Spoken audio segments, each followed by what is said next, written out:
Lorsqu'on vient au monde, j'ai envie de dire lorsqu'on est livré, quand on est tout neuf comme un produit, quand on est livré, on ne ressemble pas beaucoup aux gens qui sont déjà sur Terre, qui ont déjà un certain âge.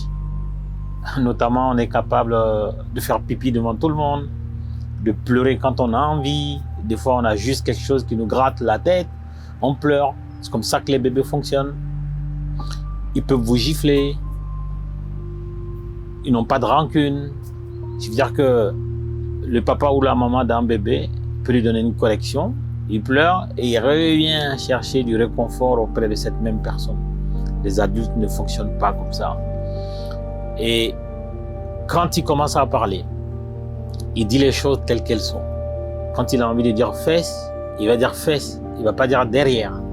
Quand il a envie de dire je ne t'aime pas, il va dire je ne t'aime pas.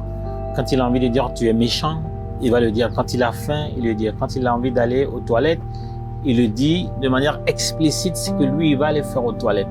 Les adultes ne parlent pas comme ça. Et petit à petit, on commence à le changer, à lui dire ne fais pas ça comme ça, fais ça plutôt comme ça. C'est pas la bonne manière.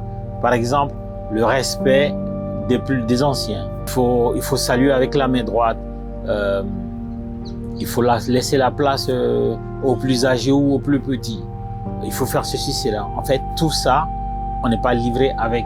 C'est au fur et à mesure que ce bébé qui était autrefois sauvage, qui était autrefois brut, va apprendre petit à petit parce que il va être confronté à la réalité, aux mécanismes et aux codes des adultes.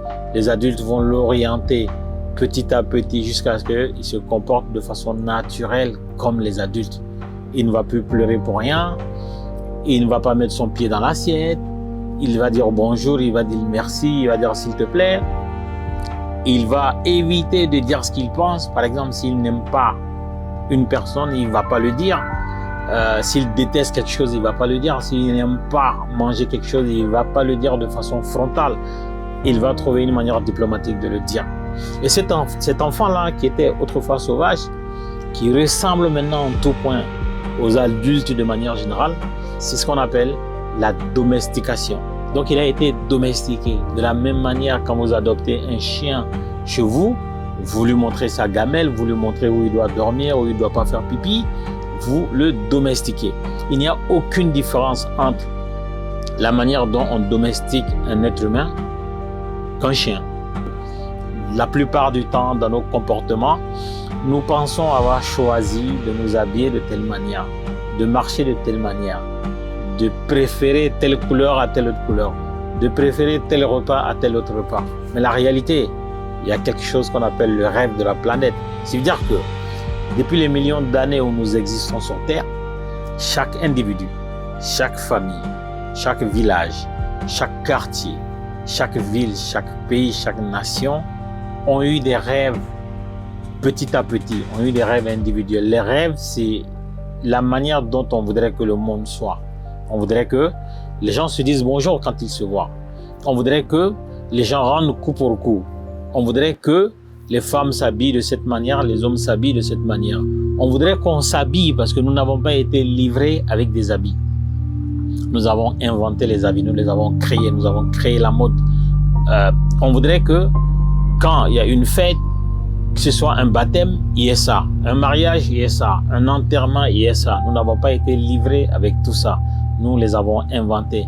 Et ça a été inventé au fur et à mesure de notre histoire, de manière progressive, à partir de l'individu, de la famille, de la nation, de la planète. C'est ce qu'on appelle le rêve de la planète. Et c'est ce rêve qui s'impose à nous tous.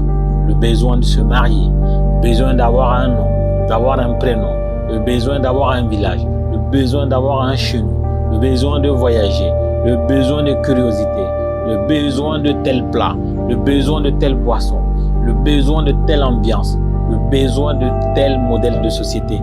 Tout ça, c'est le fruit du rêve de la planète que nous avons constitué au fur et à mesure de l'histoire et ça s'impose à nous tous.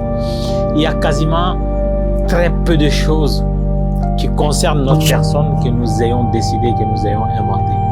Tout découle du rêve de la planète.